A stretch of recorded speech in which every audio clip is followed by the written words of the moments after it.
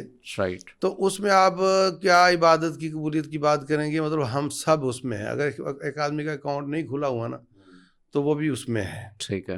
اگلی لیئر ہے کہ جس کا اکاؤنٹ کھلا ہوا ہے وہ اس میں ان کے فریکشنل ریزروز بڑھانے میں لگا ہوا ہے.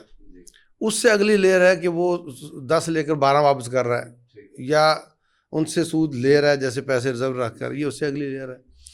تو یہ لیئرز ہیں بھائی، اور اس میں ہمیں گلٹی فیل کرنا چاہیے، ہمیں گناہ گار سمجھنا چاہیے اپنے آپ کو، اور اس کو فاتقوا اللہ ما استطعتم اس کی حیثیت جتنا ہو سکتا ہے بچنے کی کوشش کرنی چاہیے. ٹھیک ہے.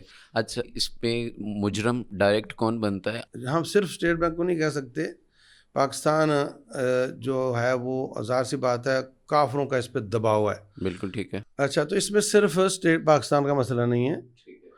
جیسے کہ منیر صاحب فرما رہے تھے نا کہ جب پیسہ بڑھتا ہے تو انسان پھر لوگوں کو غلام بنانے لگ جاتا ہے، جس کو انہوں نے پولیٹیکل کا نام دے دیا کہ پھر پولیٹکس بھی اس کے ہاتھ میں چلی جاتی ہے. بالکل ٹھیک. تو یہ اصل میں غلامی کی ایک شکل ہے. جس طرح پہ بنیا بناتا ہے، جس طرح کہ یہودی بناتا تھا کہ پیسہ زیادہ ہے تو آپ سب غلام ہیں. پیسے نبی صلی اللہ علیہ وسلم نے فرمایا اللہم انی اعوذ بک من الکفر والفقر، اے اللہ کفر اور فقیری سے میں پناہ مانگتا ہوں. تو ایک ساتھی کہتا ہے حضرت آپ نے کفر کو فقیری سے ملا دیا ہے، اب یا دلان کیا یہ برابر ہیں؟ فرمایا نعم، ہاں. فقیر جب لقمے سے محتاج ہو جاتا ہے تو اس کا ایمان بھی لوگ خرید سکتے ہیں. بالکل بالکل. اور ایسا ہوا ہے. اب ایک آدمی ڈنکی لگا کے یورپ جانا چاہتا ہے اور وہ گرتا پڑتا مرتا مراتا پہنچتا ہے اور ان پہ کئی نہیں پہنچ پاتے جن کا کوئی کلیم بھی نہیں کر سکتا. اس کو کہا جائے تو قادیانی ہو جا، میں آپ کو برطانیہ جہاز پہ بٹھا کے لے جاتا ہوں، تو کہا ٹھیک ہے. تو یہ اکنامکس کو رب بن جاتے ہیں جو پیٹ کی بھوک جو ہے. اور یہ بہت بڑی لاجک ہے سود کے حرام کرنے کی. بالکل ٹھیک ہے. بہت بڑی لاجک. اب یہاں پہ یہ ہے سوال شیخ صاحب آپ سے کہ اگر سود حرام ہے، سارے مکاتب فکر اسے حرام سمجھتے ہیں، اس کی ساری شکلوں کو حرام قرار دیتے ہیں، تو آج تک اس کے خاتمے کے لیے باقاعدہ اس طرح سے کوئی جدوجہد یا کوئی اس طرح کی کوئی چیز کیوں سامنے یہ بڑی دکھتی راگ ہے جو آپ نے چھیڑ دی ہے. آج پاکستان کے کسی عالم دین کے مدرسے پہ اگر حکومت ہاتھ ڈالے تو دیکھیں کیسے ان کے ہاتھوں میں ہاتھ جاتے ہیں اور کیسے روڈ کو کالا کرتے ہیں، الائنس بنتے ہیں اور پروٹیسٹ ہوتے ہیں. اور ایک مدرسے پر ہاتھ ڈالنے سے جتنی تکلیف ہوتی ہے نا، اتنی ہم علماء اس سود کی ٹیس محسوس کر لینا اور حکومت سے مطالبہ کریں کہ ہمیں نہیں چاہیے تو یہ ختم ہو جائے گا. میں مطلب یعنی کوٹ نہیں مار رہے. بالکل صحیح بات. میرے پاس اس کا پلان ہے پورا، اس کے ماڈلز ہیں. نبی صلی اللہ علیہ وسلم نے جیسے گریجولی ختم کر کے آخر میں ٹھوک دیا نا کہ اللہ کے بس ختم، اس کو بھی ایسے ہی یہ کہنا کہ سود ختم کرو اور نعرہ تکبیر یہ نہیں ہوگا. صرف فلیکس لگا دینا. اس کے لیے گریجولی کیا ہو سکتا ہے، صرف علماء سنجیدہ ہو جائے اس کام کے لیے تو کام ہو سکتا ہے.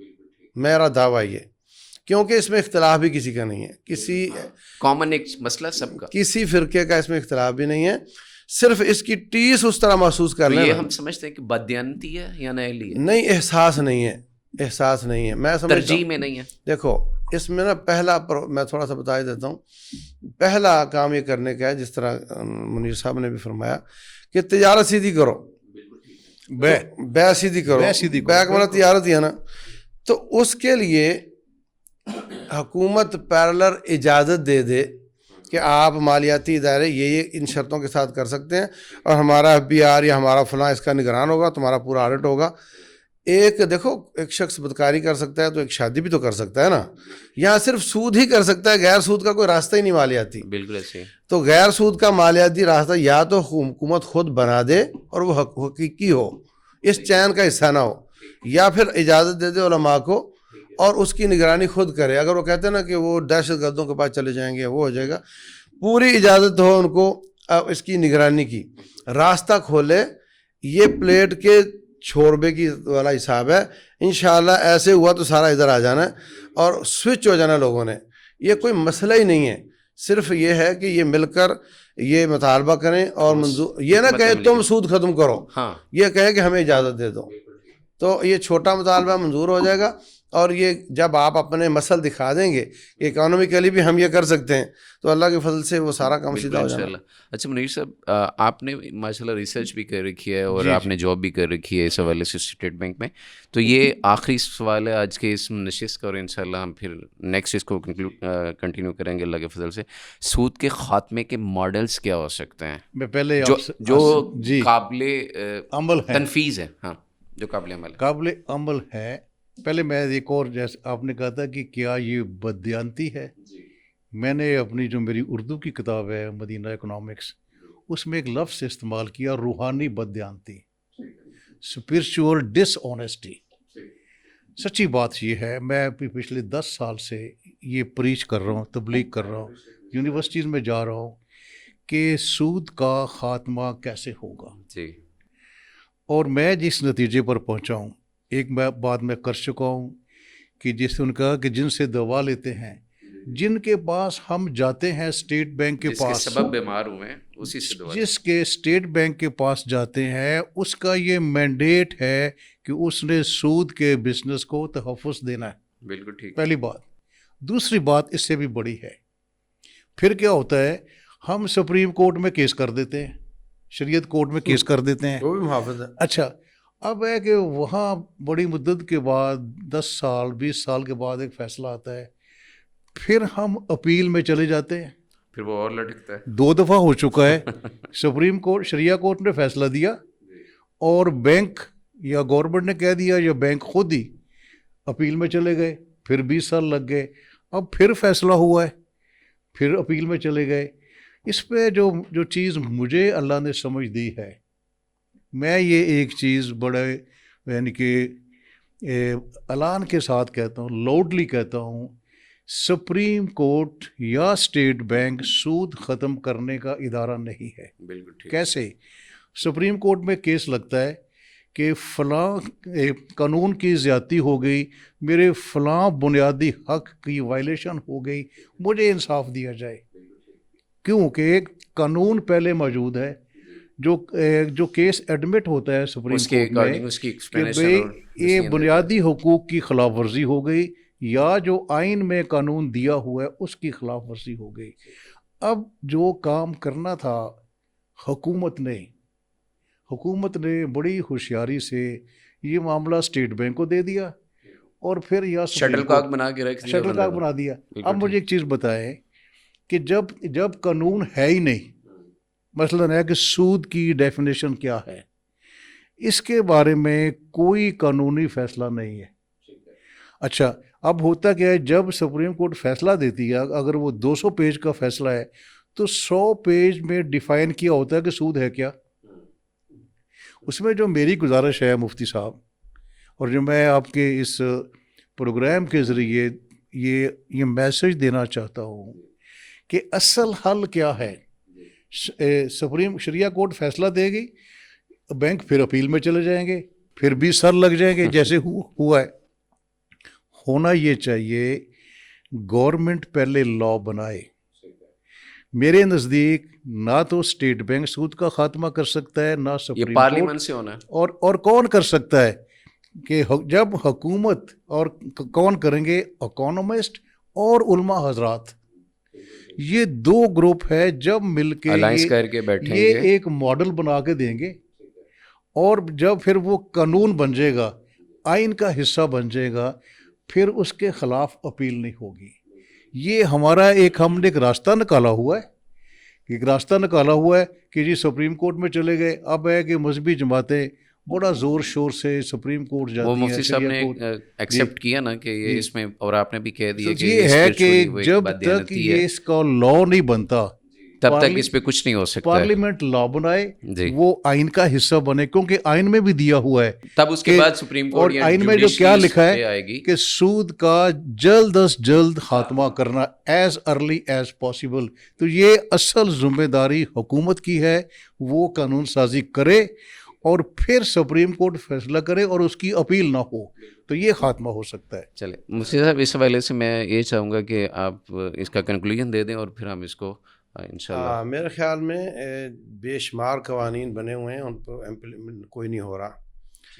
اردو ملک کی زبان ہوگی، کوئی امپلیمنٹ نہیں ہوا، ٹھیک ہاں ہے، ٹھیک اور ہے یہ اور وہ بہت چیزیں ہیں۔ یہ نا کام ہونا ہے اللہ تعالیٰ کے فضل کے بعد عوامی قوت کے ساتھ۔ اگر ہم مطلب یہ لوگ بھی اسی یعنی کی زبان مانتے بھرپور ہیں۔ ایک لہر اٹھے۔ ہاں، اگر یہ بات ہے کہ وہ قانون بنے تو قانون بنانے کے لیے بھی تو ایک آواز چاہیے نا۔ جی، پہلے ذہن سازی ان کی کرنی پڑے گی، انہیں سمجھانا سکھانا پڑے گا۔ اکنامکس کے لوگ اور علماء حضرات، یہ تو دو یہ سورس نا ہیں۔ اصل کہانی بنیادی طور پہ دو گھوڑے نا، ایک گھوڑا آپ اب ایک اور تیار کرو، اس پہ بیٹھو گے تو پھر اس کی اصلاح کر سکتے ہو نا۔ اچھا تو میں اب یہاں صرف کوئی آلٹرنیٹ اجازت ملے مالیاتی اداروں کی اور اس کی حکومت نگرانی کرے، اگر نیتیں خالص ہوں تو بالکل بہت ٹھیک، کچھ ہو سکتا ہے۔ بالکل ٹھیک ہے، گورنمنٹ چاہے تو سارا کچھ کر سکتی ہے۔ اب یہاں پہ صرف ایک چھوٹا سا ایک سوال، اس کا ون لائنر آپ آنسر دے دیجیے اور پھر ہم انشاءاللہ اپنے ناظرین سے اگلے سیشن میں ملاقات کریں گے۔ گورنمنٹ سود اور پرائیویٹ سود، اس میں فرق کیا ہے اور آپ اس کو کس نظر سے دیکھتے ہیں؟ یہ بھی ان کی اس بات کا ایک جواب بھی بنتا ہے اس حساب سے کہ پنجاب اور خیبر پی کے میں قانون بن چکا ہے کہ پرائیویٹ سود قابل گرفت ہے۔ ٹھیک ہے، ٹھیک ہے، اگر آپ نے کوئی فریج خریدی ہے 50,000 کی اور وہ آپ سے 60 مانگ رہا ہے قسطوں کی وجہ سے، تو آپ جا سکتے ہیں تھانے چلے جائیں نا خالی، تو اس کی گھوگی بند ہو جاتی ہے کیونکہ قانون بن چکا ہے۔ ہمیرا شاہد صاحبہ ہیں، میں ان کو مل چکا ہوں کئی بار، انہوں نے یہ پیش کیا تھا اور پاس ہو گیا تھا۔ تو مگر نہیں، کچھ بھی نہیں چل رہا ہے، سب چل رہا ہے، عمل نہیں ہے، ایک تو قانون awareness بن چکا نہیں ہے وہ بھی نہیں ہے اور عمل بھی نہیں ہے اس پر۔ بالکل ٹھیک ہے۔ ایک منٹ میں تھوڑا سا ٹائم دیں، میں اس کی وضاحت کروں۔ جی جو مفتی صاحب نے فرمایا بالکل ٹھیک ہے، قانون بنا ہوا ہے، وہ اس سود کے بارے میں ہے جو پرائیویٹ سیکٹر کا سود ہے، کیونکہ آپ یہ سن کے ہے تو سود ہی، گورنمنٹ لے یا پرائیویٹ لے تو حیران ہوں گے کہ ہر ملک، ہر شہر کی ہر مارکیٹ میں کچھ بزنس مین سود کا بزنس کر رہے ہیں علانیہ۔ وہ جو قانون ہے نا بنا پنجاب کا، وہ ہے کہ اگر کوئی بندہ، کوئی Private firm، انڈیویجول، کوئی جی فرد سود کا کاروبار کرے، لیکن وہ قانون بینکوں کے بارے میں نہیں ہے۔ ہوں جو بڑا سود ہے وہ بینکوں کا سود ہے، بینکوں کے سود کے بارے میں کوئی قانون نہیں ہے۔ یہ بات صحیح ہے۔ بالکل ٹھیک ہے۔ یہ ایپس کے ذریعے جو آپ لوگ لون لیتے ہیں یا اپنی خواہشات کو بڑھا کے تو اس نظام کے ذریعے اللہ کے ساتھ اور رسول اللہ صلی اللہ علیہ وسلم کے ساتھ جنگ کی طرف آتے ہیں، تو اللہ سے جنگ کر کے کوئی بھی نہیں جیت سکتا۔ تو ناظرین اکرام، اس ساری آج کی ڈیبیٹ میں آپ کے لیے، میرے لیے، ہم سب کے لیے سوچنا اور عمل کرنا اور اس کی جو آنچ ہے، اس کی جو خرابیاں ہیں ان کو محسوس کرنا اور اویئرنیس دینا، یہ بڑا ضروری ہے۔ اللہ آپ سب سے راضی ہو اور اللہ آپ سب کا حامی و ناصر ہو۔ اللہ تعالیٰ آپ کے تمام دکھوں، تکلیفوں، غموں کو اور آپ کی تمام ضروریات کو پورا کرے۔ دکھ، درد، تکلیف اللہ تعالیٰ آپ کے دور فرمائے۔ آپ مجھے اجازت دیجیے۔ السلام علیکم ورحمۃ اللہ وبرکاتہ۔